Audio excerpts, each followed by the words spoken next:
안녕하세요. 옆집 책방의 책방 주인입니다. 제가 오늘 소개해드릴 책은 이런 대학 하나쯤 있었으면 좋겠다.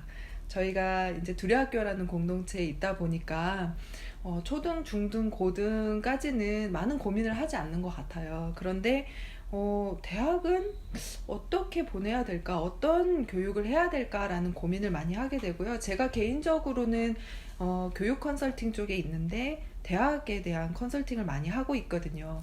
그래서 우리나라의 다양한 대학들을 들여다보다 보니 우리나라에 이런 대학 하나쯤 있었으면 좋겠어 라는 생각을 하게 되는데, 그럴 때 만난 좀 저에겐 사이다 같은 그런 책이었습니다. 이 책 제목은 미래의 교육 온린이라는 책이고요. 조봉수 씨가 쓴 책이고, 출판사는 쓰리체어스라는 출판사에서 발간을 하였습니다. 네, 요런 책입니다. 여기 이렇게 나오고 있어요. 현존하는 가장 이상적인 학교. 그래서 저는 와, 진짜 얼마나 이상적이길래, 그리고 이 제목이 미래의 교육이잖아요. 그래서 얼마나 미래의 교육을 실현하고 있길래 라는 궁금증으로 책을 집었는데요. 책 페이지는 굉장히 얇아요. 130쪽 정도 되는 책인데, 이 간단하고 얇은 책 속에 있는 무게는 결코 가볍지 않은 것 같습니다. 제가 이 책을 보면서 사실 한동안 충격에 빠졌고요. 이 책을 여러분들에게 선물을 했어요. 이런 학교가 있대요. 이런 학교를 한번 보세요 라고. 그래서 제가 다양하게 사례를 소개하고, 또 저희 회사에서 벤치마킹 프로그램 할 때에도 대학 쪽으로는 올린공대를 꼭 한번 벤치마킹을 해주세요, 이런 주문을 할 만큼 굉장히 이상적인 학교의 모습을 갖추고 있습니다. 이 올린공대의 정식 명칭은 프랭클린 W. 올린 칼리지 오브 엔지니어링이라는 대학이고요. 1999년에 설립 멤버가 모였습니다. 실제로 정식 개교한 것은 2002년입니다. 그러니까 한 3년 정도 준비 기간을 거쳐서 개교를 했고요. 미국의 매사추세츠주 보스턴 인근의 소도시에 이제 자리 잡고 있는데요. 이 주변에 미국을 대표하는 명문대학 굉장히 많아요. 웰즐리 여대에 힐러리 클린턴 전 미국 국무장관이 졸업했죠. 그리고 밥슨 칼리지, 경영학 석사 MBA로 굉장히 유명한 학교고요. 또 MIT 공대, 하버드대, 이런 학교들이 주변에 있는 그런 곳에 위치하고 있습니다. 이 올리는 학부 중심 4년제 대학이에요. 그런데도 불구하고 굉장히 규모가 작아요. 학생 수는 매년 80에서 90명 정도 신입생이 입학하고, 전체 전교생이 350명 정도의 수준이니까 우리나라로 치면 굉장히 작은 소규모, 정말 작은 소규모의 4년제 대학이라고 볼 수 있는데요. 여기는 세부 전공으로 전기전자, 컴퓨터, 기계, 공학 쪽을 주로 다루고 있고, 전체 교육 과정은 인문사회학, 엔지니어링, 비즈니스 창업, 이렇게 세 가지 축으로 구성되어 있는 학교입니다. 근데 여기 입학생 수준이 MIT, 스탠퍼드 같은 명문대와 동등한 수준의 학생들이 입학을 하고 있어요.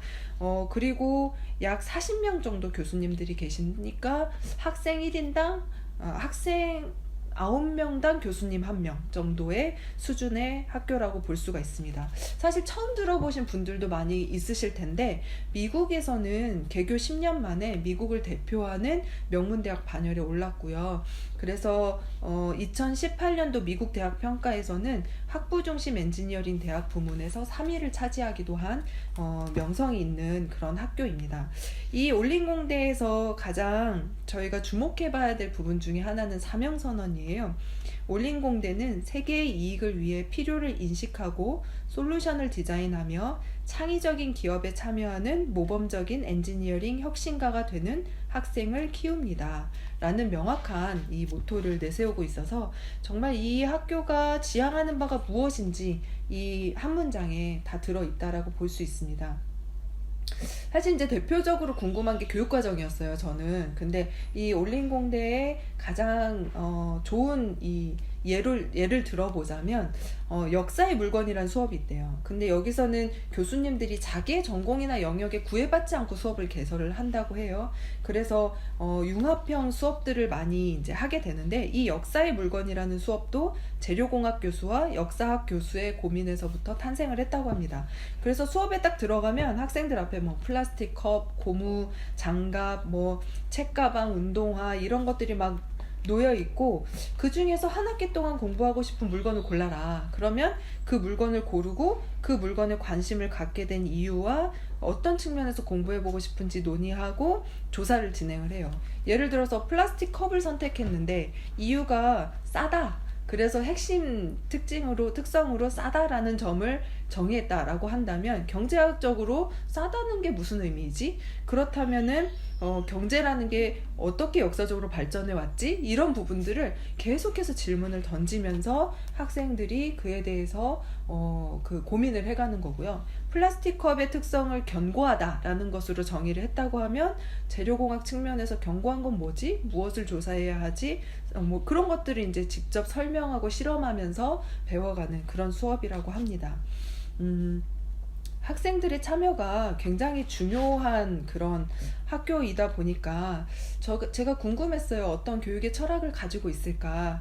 근데 올린에서 교육의 본질을 무엇으로 보고 있나라는 것을 한 문장으로 정의하고 있는데요. 중요한 것, 교육의 본질은 학생의 배움이다. 그러니까 이게 가르치는 사람에게 포커스가 있는 것이 아니라 학생들이 배울 수 있어야 한다. 그래서 교육의 본질은 학생에 있다. 학생에게 배움이 일어나는 것에 대해서 굉장히 강조하고 있습니다. 사실 이게 단번에 바뀔 수 있는 문화가 아니죠. 그동안에 쭉 전형적인 교육제도 안에서 자라온 사람들이라면 단번에 어떤 사고가 바뀌고, 학생의 배움이 중요한 건 알지만 그걸 실현한다는 게 어려운데, 여기서 굉장히 특이한 점은 1학기 때, 첫 학기 올린에서 이제 입학한 학생들은 모두가 첫 학기에는 수업에서 학점을 매기질 않아요. 그래서 성적표가 없는 거죠, 첫 학기에는. 무조건 이제 첫 학기 수업은 패스 넌패스로만 기록이 되고요. 넌패스가 되더라도 기록에는 남기지 않는다고 합니다. 그래서 패스 넌패스로 구분하고 이게 이제 넌패스가 돼도 기록에 남지 않는 이게 무슨 대단한 조치인가 라고 생각하시는 분들도 있겠지만, 실제로 성적을 매기지 않으면 학생들이 그때부터는 내적인 동기가 올라오기 시작하는 거죠. 그래서 이걸 정말 배우고 싶다, 왜 배워야 할까라는 것들을 스스로 만들어가게 되는 과정을 한 학기 동안 거치고 그 다음부터 성적을 매긴다고 합니다. 그 성적을 매기는 방식도 학생들이 스스로 성적을 매겨요. 자기 수업에 대해서 평가하고 결과물을 같이 토론하면서 그에 대한 학점을 매기는 방식이라고 보시면 됩니다. 그래서 굉장히 강조하는 것은 학생들 안에는 잠재력이 있다. 그리고 내적인 동기가 충분히 있는데 그걸 끌어내주는 것이 중요하다라는 것을 강조합니다. 사실 여기서 굉장히 제가 충격받았던 문장 중에 하나는, 흔히 어느 대학을 가든지 교수님들께서 하신 말씀이 있어요. 요즘 학생들은 이라는 말인데요. 좀 다르다. 그리고 학생들이 참을성이 없다. 이런 이야기도 많이 하시거든요. 그런데 올린 공대의 이 교수님들이 입에서 가장 많이 나오는 말은 교수들이 참을 줄 모른다 라는 말입니다. 정말 사실은 학생들에게는 누구나 다 자발적인 동기가 있는데 그걸 끌어낼 때까지 기다려줄 수 없는 교수님들이 사실은 더 문제일 수도 있겠다라는 생각을 해보게 되고요. 그렇다면 여기서 교수님들은 어떻지? 라는 생각을 해보게 됐어요. 그래서 교수님들의 선발 과정에 대해서도 좀 궁금했는데, 여기서 보면 교수님들 선발이 굉장히 까다롭다고 해요. 한 이틀 정도로 인터뷰를 하는데 그때 교수들을 만나고 학생들에게도 평가를 받아요. 그래서 교육 철학도 검증을 받고, 기술적인 전문성, 교육에 대한 방식, 그리고 그냥 사적인 어떤 식사를 하면서 인터뷰, 이런 정도로 여러 가지 이제 절차를 거쳐서 교수를 선발을 하게 되고요. 5년마다 재계약을 해야 돼요. 그래서 여기는 정규직이 아니에요. 교수님들이 종신 재직권이 없고 재계약을 할 때마다 다시 지원서를 작성해서 또 이 절차를 거치는 겁니다. 그래서 굉장히 교수가 중요하다라는 것을 교육의 이 실현에 있어서 주체로서 생각을 하고 있고요.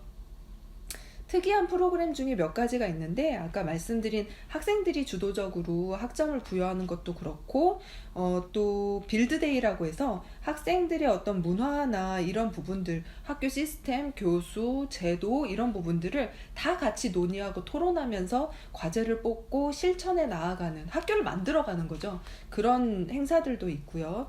그리고 입학생을 선발하는 것도 굉장히 독특한데 지원하는 학생 규모가 매년 1000명 정도 된다고 해요. 근데 그 중에서 서류 면접, 전화 면접을 통과한 한 200명 정도 지원자가 이틀 동안 진행되는 이 신입생 선발 프로그램에 초대가 돼요. 그러면은 이 초청받은 학생들이 이 프로그램에 참여를 하면서 딱딱하게 면접을 보는 게 아니라 약간 축제처럼 학교 수업을 미리 경험을 해보는 그런 순서들을 갖는다고 합니다. 사실 이게 학생의 선발의 기회로 보는 게 아니라 학교 입장에서는 우리 교육의 어떤 우수성을 알리는 그런 기회로 삼는다라는 것에 굉장히 좀 특징이 있다라고 볼 수가 있어요. 사실 이 교수님들이 처음부터 이 교육을 만드는데 쉽진 않았다고 해요.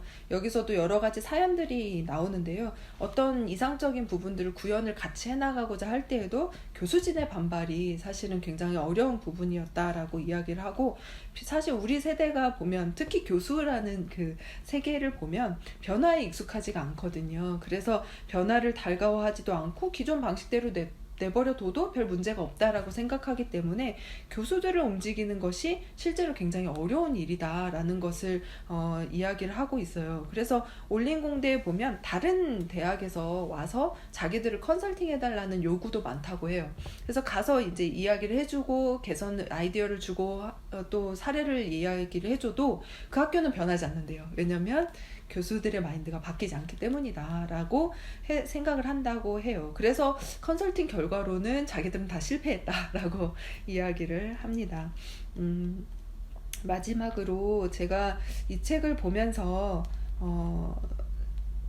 많이 이제 정말 새롭다라고 느꼈던 부분 중에 하나가 2002년에 학교가 개교를 했는데요. 2000년에 학생 모집을 위해서 1년 동안 신중한 과정들을 거쳤어요. 그리고 2001년이 됐는데 학교 건물이 안 지어진 거예요. 그 상태에서 학생들만 30명을 선발을 한 상태였던 거죠. 그래서 예상과 좀 차질이 생긴 상황에서 30명의 이 뛰어난 학생들을 모집을 했는데, 리크루팅을 했는데 건물이 완공되지 못했기 때문에 이 학생들을 그냥 돌려보내야 되는 상황이 되었어요. 그때 이제 학생들에게 전화를 해서 물어봅니다. 우리가 이런 상황인데 같이 하겠느냐. 그랬을 때 이 학생들이 같이 하겠다. 그래서 1년 동안 이 30명이 같이 프로그램을 만들고 학교를 같이 구상을 하고 설계를 해서 학교를 만든 거예요. 제가 이 책을 소개해드린 이유는 저는 이런 대학을 한번 세워보고 싶거든요.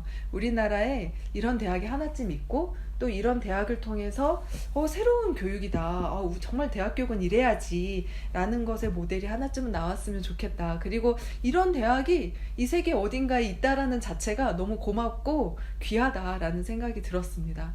같이 꿈을 꿔봤으면 좋겠고요. 우리나라에도 이런 이상적인 학교가 하나쯤 있었으면 좋겠습니다. 네, 옆집 책방의 책방 주인이었습니다.